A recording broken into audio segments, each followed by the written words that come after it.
ओम नमो भगवते वासुदेवाय। हरे कृष्णा। प्रेम से बोलिए प्रथम पूज्य गणेश भगवान की जय।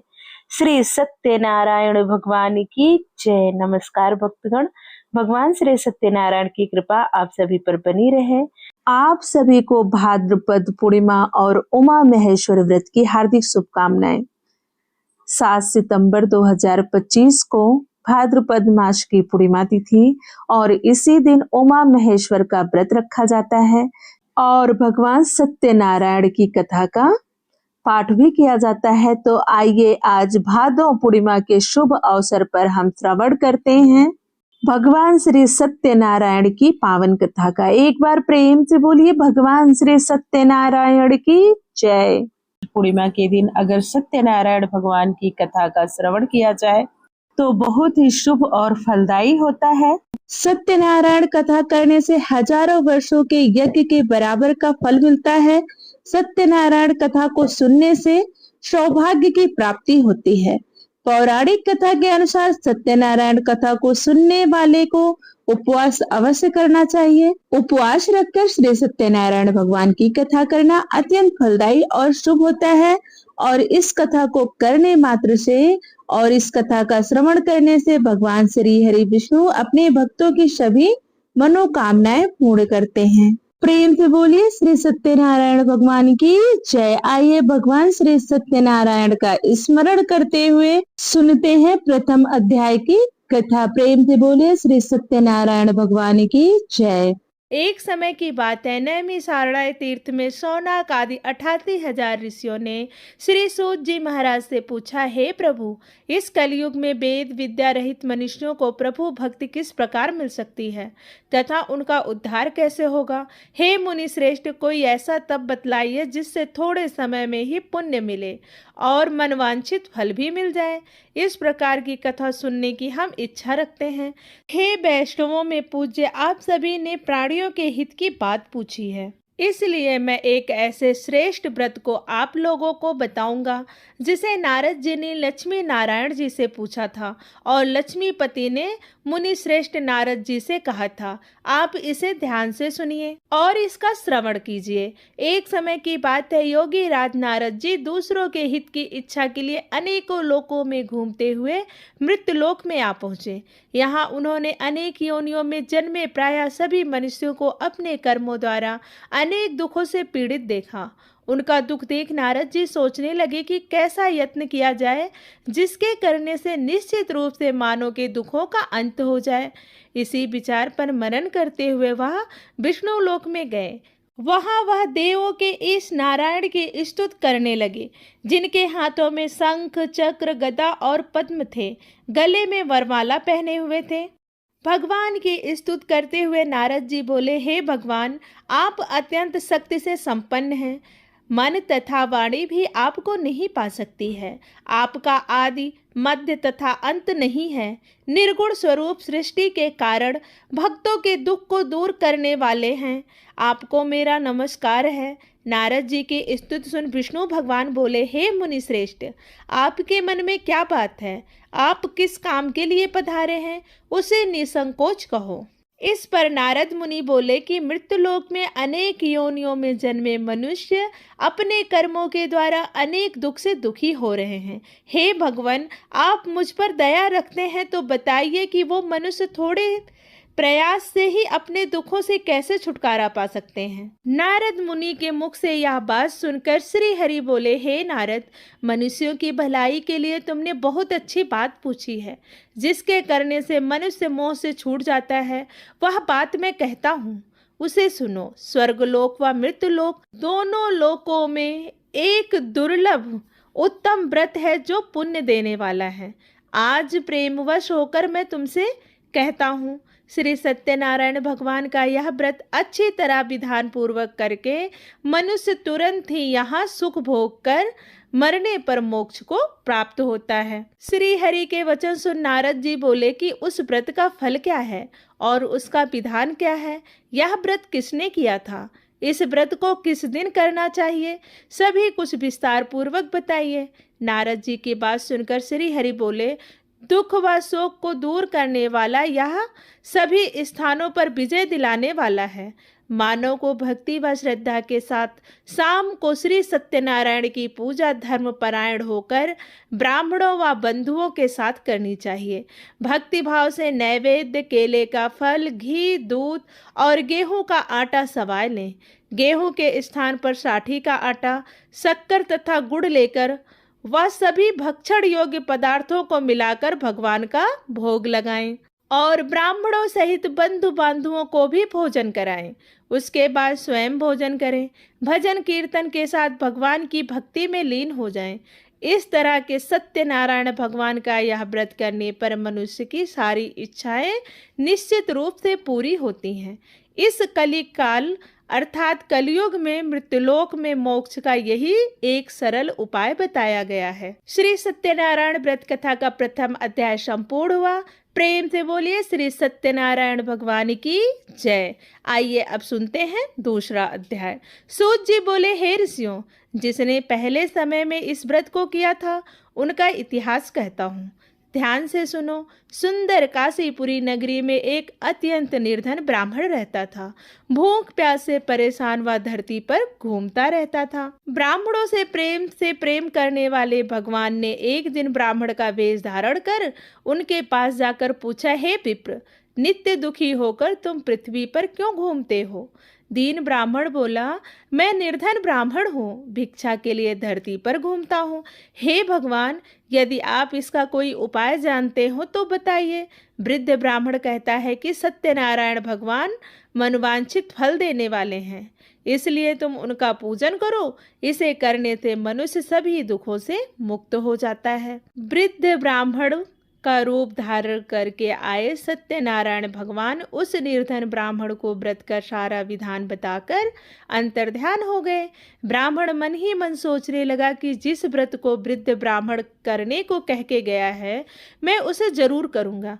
यह निश्चय करने के बाद उसे रात में नींद नहीं आई। वह सवेरे उठकर सत्यनारायण भगवान के व्रत का निश्चय कर भिक्षा के लिए चला गया। उस दिन निर्धन ब्राह्मण को भिक्षा में बहुत धन मिला, जिससे उसने बंधु बांधुओं के साथ मिलकर श्री सत्यनारायण भगवान का व्रत संपन्न किया।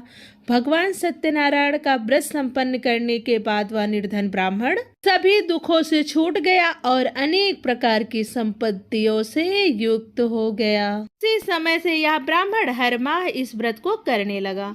इस तरह से सत्यनारायण भगवान के व्रत को जो मनुष्य करेगा वह सभी प्रकार के पापों से छूटकर मोक्ष को प्राप्त होगा। जो मनुष्य इस व्रत को करेगा वह भी सभी दुखों से मुक्त हो जाएगा। सूत जी बोले कि इस तरह से नारद जी ने नारायण जी का कहा हुआ श्री सत्यनारायण व्रत को मैंने तुमसे कहा। हे विप्रो, मैं अब और क्या कहूँ? ऋषि बोले, हे मुनिवर, संसार में उस विप्र से सुनकर और किस किस ने इस व्रत को किया, हम सब इस व्रत को सुनना चाहते हैं।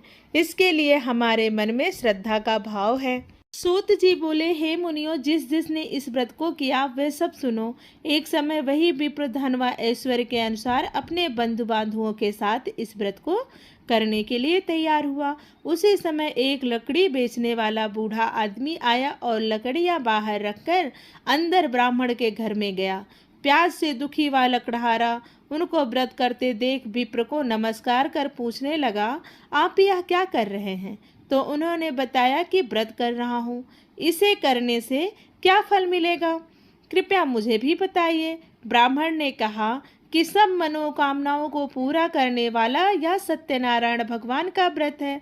इसकी कृपा से ही मेरे घर में धन धान्य आदि की वृद्धि हुई है। विप्र से सत्यनारायण व्रत के बारे में जानकर लकड़हारा बहुत प्रसन्न हुआ। चरणामृत लेकर वह प्रसाद खाने के बाद वह अपने घर आ गया।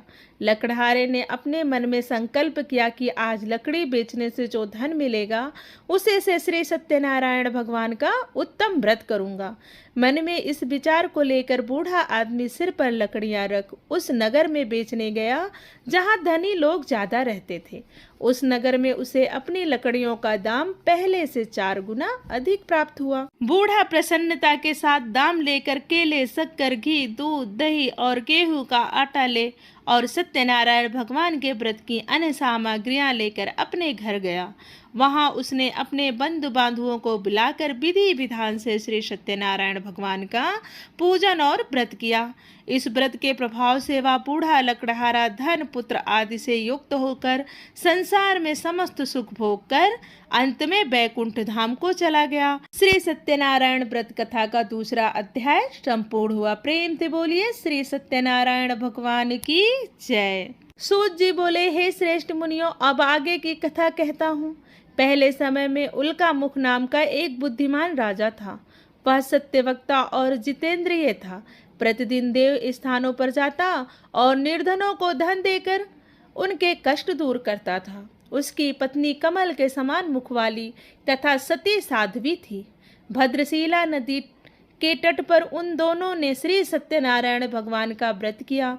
उसी समय साधु नाम का एक वैश्य आया। उसके पास व्यापार करने के लिए बहुत सा धन भी था। राजा को व्रत करते हुए देख वह विनय के साथ पूछने लगा, हे राजन, भक्ति भाव से पूर्ण होकर आप यह क्या कर रहे हैं? मैं सुनने की इच्छा रखता हूँ, तो आप मुझे बताइए। तब राजा बोले, हे साधु, अपने बंधु बांधुओं के साथ पुत्र आदि की प्राप्ति करने के लिए एक महाशक्तिमान श्री सत्यनारायण भगवान का व्रत व पूजन कर रहा हूँ। राजा के वचन सुन साधु आदर से बोला, हे राजन, मुझे इस व्रत का सारा विधान कहिए। आपके कथन अनुसार मैं भी इस व्रत को करूँगा। मेरी भी संतान नहीं है और इस व्रत को करने से निश्चित रूप से मुझे भी संतान की प्राप्ति होगी। तब राजा ने व्रत का सारा विधान सुनाया। राजा से सारा व्रत विधान सुनकर व्यापार से निवृत्त हो वह अपने घर को गया और घर पहुंचकर साधु वैश्य ने अपनी पत्नी को संतान देने वाले इस व्रत का वर्णन कह सुनाया और कहा कि जब मेरी संतान होगी तब मैं इस व्रत को करूंगा। साधु ने इस तरह के वचन अपनी पत्नी लीलावती से कहे। एक दिन लीलावती पति के साथ आनंदित हो सांसारिक धर्म से प्रवृत्त होकर सत्यनारायण भगवान की कृपा से गर्भवती हो गई। 10वें महीने में उसके गर्भ से एक सुंदर कन्या ने जन्म लिया। दिनों दिन वह ऐसे बढ़ने लगी जैसे शुक्ल पक्ष का चंद्रमा बढ़ता है। माता पिता ने अपनी कन्या का नाम कलावती रखा। एक दिन लीलावती ने मीठे शब्दों में अपने पति को याद दिलाया कि आपने सत्यनारायण भगवान के जिस व्रत को करने का संकल्प लिया था उसे करने का समय आ गया है। आप इस व्रत को करिए। साधु बोला कि हे प्रिय, इस व्रत को मैं उसके विवाह पर करूंगा। इस प्रकार अपनी पत्नी को आश्वासन देकर वह नगर को चला गया। कलावती पिता के घर में रहकर वृद्धि को प्राप्त हो गई। साधु ने एक बार नगर में अपनी कन्या को सखियों के साथ देखा तो तुरंत ही दूत को बुलाया और कहा कि मेरी कन्या के योग्य वर देख कर आओ। साधु की बात सुनकर दूत कंचन नगर में पहुंचा और वहां देखभाल कर लड़की को सुयोग्य वणिक पुत्र को ले आया। सुयोग्य लड़के को देख साधु ने बंधु बांधुओं को बुलाकर अपनी पुत्री का विवाह कर दिया। लेकिन दुर्भाग्य की बात यह कि साधु ने अभी भी श्री सत्यनारायण भगवान का व्रत नहीं किया। साधु के बार बार श्री सत्यनारायण भगवान के व्रत न किए जाने पर श्री सत्यनारायण भगवान क्रोधित हो गए और श्राप दिया कि साधु को अत्यधिक दुख मिले। अपने कार्य में कुशल साधु बनिया जमाई को लेकर समुद्र के पार स्थित होकर रत्नापुर नगर में गया। वहां जाकर दामाद ससुर दोनों मिलकर चंद्रकेतु राजा के नगर में व्यापार करने लगे। एक दिन भगवान सत्यनारायण की माया से एक चोर राजा का धन चुराकर भाग रहा था। उसने राजा के सिपाहियों को अपना पीछा करते देख चुराया हुआ धन वहां रख दिया जहां साधु अपने जमाई के साथ ठहरा हुआ था। राजा के सिपाहियों ने साधु वैश्य के पास राजा का धन पड़ा देखा तो वह ससुर जमाई दोनों को बांधकर प्रसन्नता के साथ राजा के पास ले गया और कहा कि उन दोनों चोरों को हम पकड़ कर लाए हैं, आप आगे की कार्यवाही करने की हमें आज्ञा दें। राजा की आज्ञा से उन दोनों को कठिन कारावास में डाल दिया गया और उनका सारा धन भी उनसे छीन लिया गया।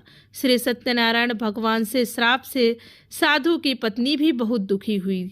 घर में जो धन रखा था उसे चोर चुरा ले गए। शारीरिक तथा मानसिक पीड़ा व भूख प्यास से अति दुखी हो अन्न की चिंता में कलावती ब्राह्मण के घर गई। वहां उसने श्री सत्यनारायण भगवान का व्रत होते देखा, फिर कथा भी सुनी। वह प्रसाद ग्रहण कर वह रात को घर वापिस आई। माता के कलावती से पूछा कि हे पुत्री, तुम अब तक कहाँ थी? तेरे मन में क्या है? कलावती ने अपनी माता से कहा, हे माता, मैंने एक ब्राह्मण के घर में श्री सत्यनारायण भगवान का व्रत देखा। कन्या के वचन सुन लीलावती भगवान के पूजन की तैयारी करने लगी। लीलावती ने परिवार व बंधुओं सहित सत्यनारायण भगवान का पूजन किया और उसने वर मांगा कि मेरे पति तथा जमाई शीघ्र घर आ जाएं। साथ ही यह भी प्रार्थना की कि हम सबका अपराध आप क्षमा करें। श्री सत्यनारायण भगवान इस व्रत से संतुष्ट हो गए और राजा चंद्रकेतु को सपने में दर्शन दे कहा, हे राजन, तुम उन दोनों वैश्यों को छोड़ दो और तुमने उनका जो धन लिया है उसे वापस कर दो। अगर ऐसा नहीं किया तो मैं तुम्हारा धन, राज्य व संतान सभी को नष्ट कर दूंगा। राजा को यह सब कहकर भगवान अंतर्ध्यान हो गए। प्रातःकाल सभा में राजा ने अपना सपना सुनाया। फिर बोले कि बड़ी पुत्रों को कैसे मुक्त कर सभा में लाओ। दोनों ने आते ही राजा को प्रणाम किया। राजा मीठी वाणी में बोला, हे महानुभावों, भाग्यवश ऐसा कठिन दुख तुम्हें प्राप्त हुआ है, लेकिन अब तुम्हें कोई भय नहीं है। ऐसा कहकर राजा ने उन दोनों को नए वस्त्र आभूषण भी पहनाए और जितना धन उनका लिया था उससे दोगुना धन वापस कर दिया। दोनों वैश्य अपने चल दिए। श्री सत्यनारायण व्रत कथा का तीसरा अध्याय संपूर्ण हुआ। प्रेम से बोले श्री सत्यनारायण भगवान की जय। सूत जी बोले, वैश्य ने मंगलाचार कर अपनी यात्रा आरंभ की और अपने नगर की ओर चल दिए। उसके थोड़ी दूर जाने पर भगवान सत्यनारायण ने सोचा, क्यों ना अब इस वैश्य की परीक्षा ली जाए। भगवान सत्यनारायण ने दंडी वेश धारण किया और उनसे पूछा, हे साधु, तेरी नाव में क्या है? अभिक वाणी बड़ी हंसता हुआ बोला, हे दंडी, आप क्यों पूछते हो? क्या धन लेने की इच्छा है? मेरी नाव में बेल व पत्ते भरे हुए हैं। वैश्य के कठोर वचन सुन भगवान बोले, तुम्हारा वचन सत्य हो। दंडी ऐसे वचन कहकर वहां से दूर चले गए। कुछ दूर जाकर समुद्र के किनारे बैठ गए। दंडी के जाने के बाद साधु वैश्य ने नित्य क्रिया के पश्चात नाव को ऊंची उठते देखकर अचंभा माना और नाव में बेल पत्ते आदि देख वह मूर्छित हो जमीन पर गिर पड़ा। मूर्छा खुलने पर वह अत्यंत शोक में डूब गया। तब उसका दामाद बोला कि आप शोक न मनाएं, यह दंडी का शाप है, इसलिए हमें उनकी शरण में जाना चाहिए, तभी हमारी मनोकामना पूरी होगी।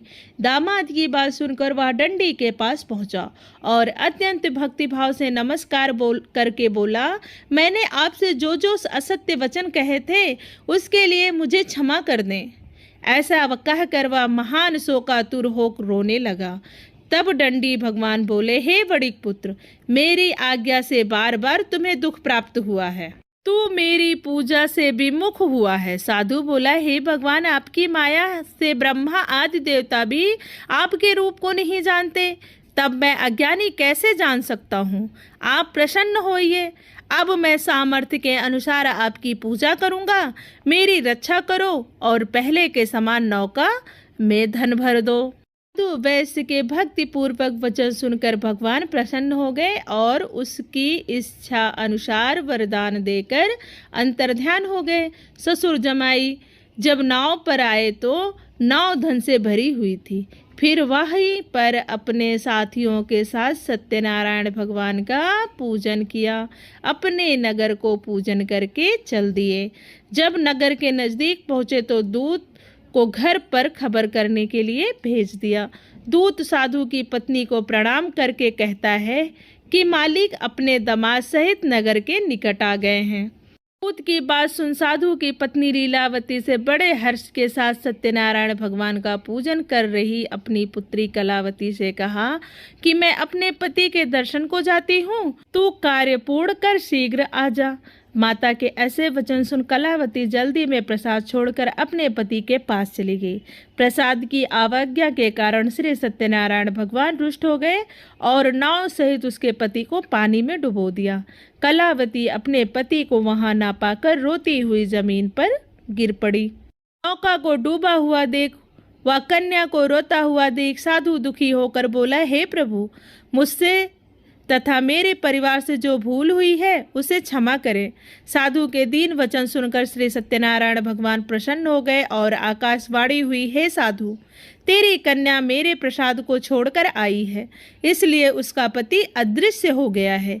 यदि वह घर जाकर प्रसाद खाकर लौटती है तो उसका पति अवश्य मिलेगा। ऐसी आकाशवाणी सुन कलावती घर तुरंत पहुंचकर प्रसाद खाती है और फिर आकर अपने पति के दर्शन करती है। उसके बाद साधु अपने बंधु बांधवों से श्री सत्यनारायण भगवान का विधि विधान से पूजन करता है। इस लोक में सुख भोग कर अंत में स्वर्गलोक को प्राप्त होता है। श्री सत्यनारायण व्रत कथा का चौथा अध्याय संपूर्ण हुआ। प्रेम से बोलिए श्री सत्यनारायण भगवान की जय। सूत जी बोले, हे ऋषियों, मैं और भी एक कथा सुनाता हूँ, उसे भी ध्यान पूर्वक सुनो।